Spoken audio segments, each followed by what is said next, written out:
You're watching this video, you probably had a rough journey with a psychedelic, or someone that is close to you had a bad trip and now they came out more traumatized than before they went in. So you may be wondering, are these psychedelics safe? Did my friend or did myself break my mind? How can I heal from the damage that I may have caused or that my friends may have caused to themselves by using and quite often playing with substances that they don't quite understand? So this video I'm going to give you a couple of things that you can do, especially if you've been working with ayahuasca and the container, the shaman, the medicine, or things were not done in a way that it was conducive for a betterment of your life. If you came out in worse shape, or you feel a little bit traumatized from what you lived, maybe it was too intense, maybe it was too overwhelming, maybe you don't remember anything but you feel a lot of heavy emotions, then this video is for you. Let's start with what is trauma. And I'm not a doctor, so I'm gonna oversimplify it to a degree so that we can understand and work together with this. Trauma, in my understanding, through the work with the medicine, has been that it's anything and everything that does not get resolved, that anchors us into an unsustainable way of being.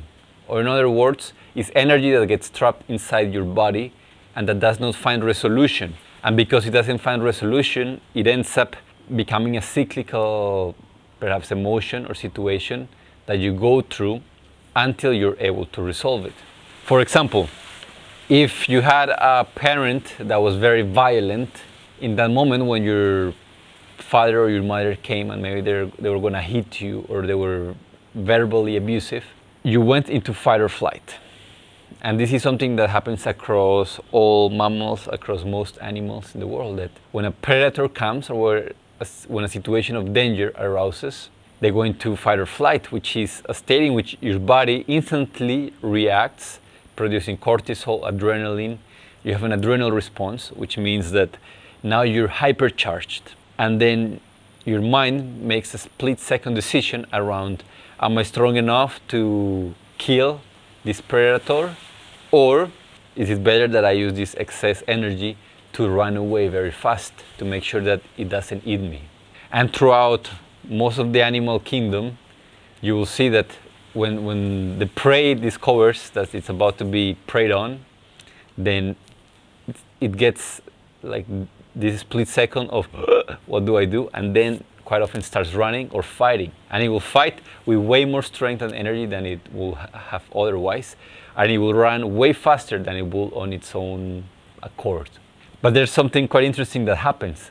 In a lot of animals, once they have outrun the predator and everything is back into safety, they have a process, quite often a somatic process, which means a process that involves the body, to release that excess energy that was stored. Because they run very fast, but maybe they didn't use up all the excess resources that the body created.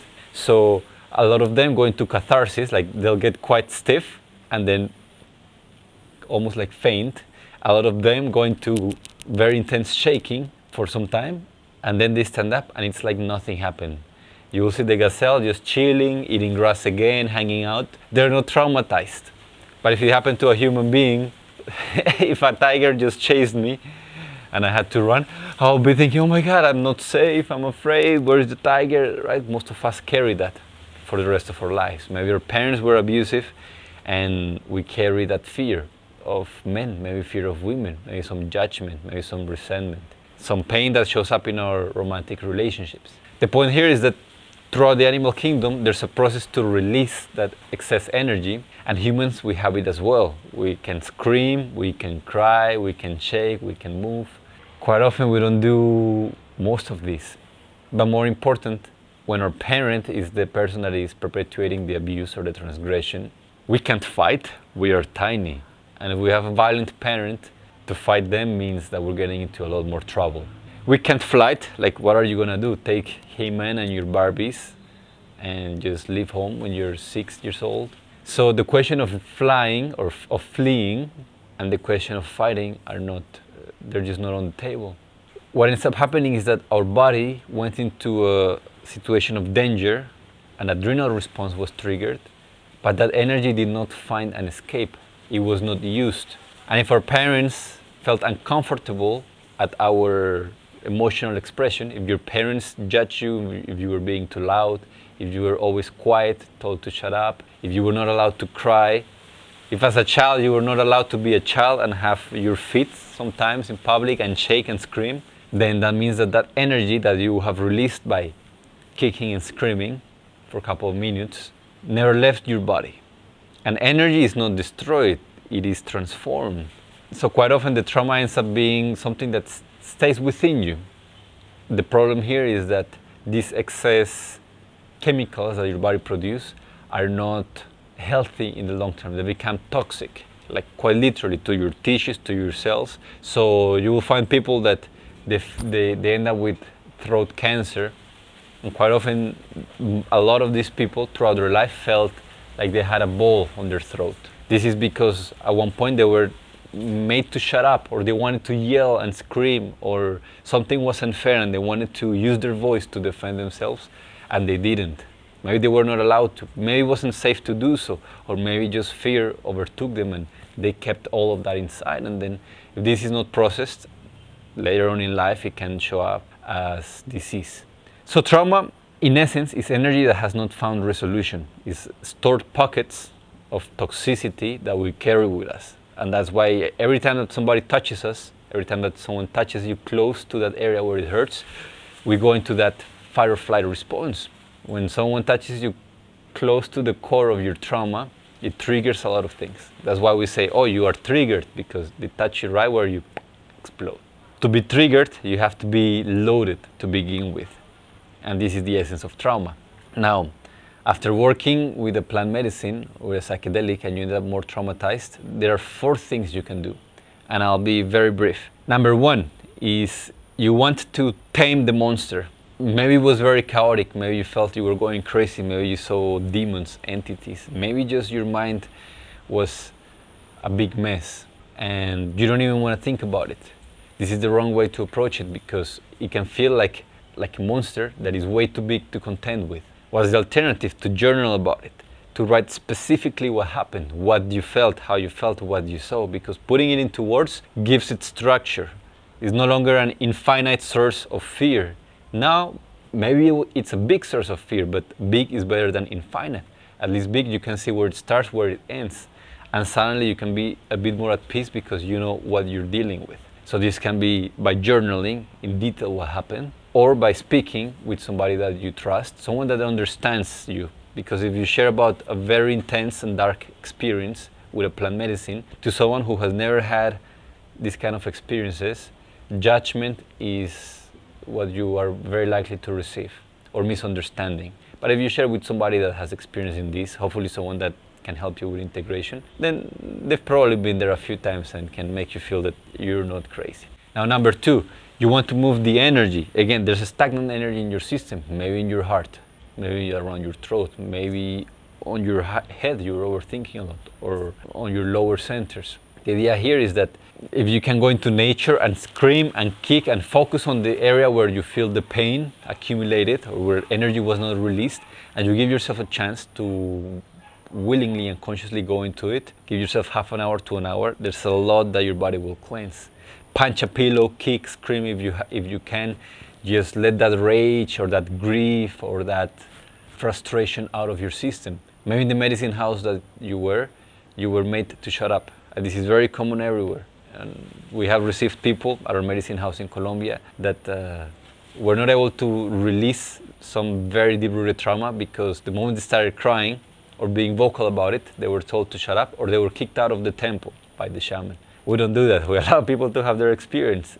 But in case you were not allowed or not in a place where you could have your experience, make sure you create a space for that. Pay attention to where in your body you feel the pain, where was the trauma generated, and give yourself, put a timer, 60 minutes, to go a little bit crazy within a conscious container, to let it out, to kick and scream. Quite often this is enough for most people. Now if it is not, then step number 3 is to cleanse yourself. Sometimes we gather things that are not ours, from other people, energies from the space, from a medicine that was not prepared carefully, from a shaman that had ugly intentions, and we think, oh, it's my mind. Maybe it's not your mind, maybe it's something from the place that you decided to drink medicine with. So what to do? This you have to test for yourself. I don't ask you to believe blindly, but if you're out of options, you might as well try.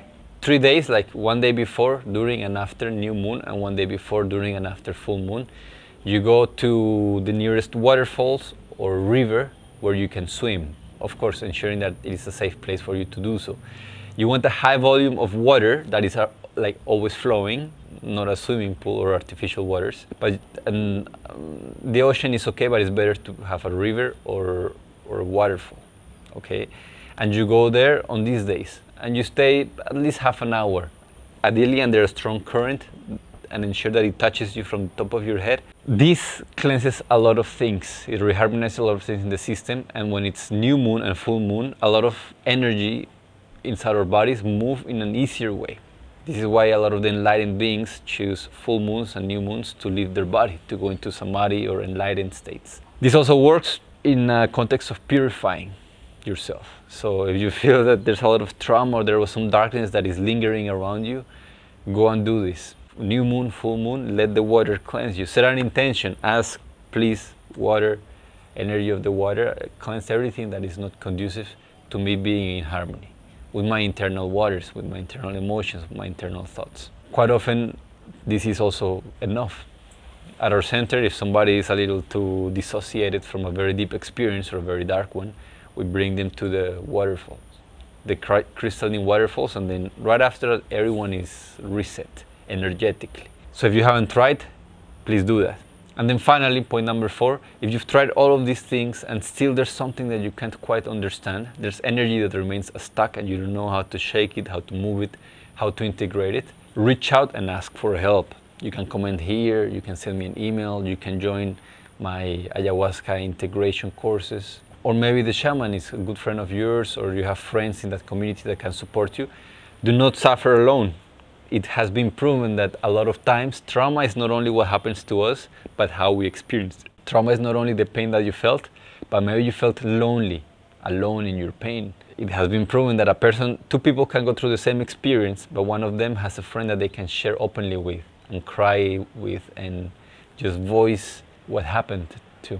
And another person just feels isolated because maybe she or he feels that everybody will judge them if they were to share their truth. This person ends up severely traumatized, and this person went through pain but overcame it. The key difference is that the trauma is not what happened, but it's the story that was created around it. For this person, it's the story of, I am alone, nobody gets me. For this person, sure, somebody caused them some pain, but they feel, okay, I can trust, there's good people. So, to wrap it up, you want to understand that it's just energy, there's no need to judge it. Trauma is energy that got stuck and it's causing havoc in your life. There are ways to move it. Psychotherapy is a way to do it in a very slow paced, in a very gentle way, also a very long way. Ayahuasca is a way where it's shaking out of you quite abruptly sometimes. There's everything in between, movement, yoga, different things. So if your experience led you to a bit more pain, make sure that it doesn't develop roots.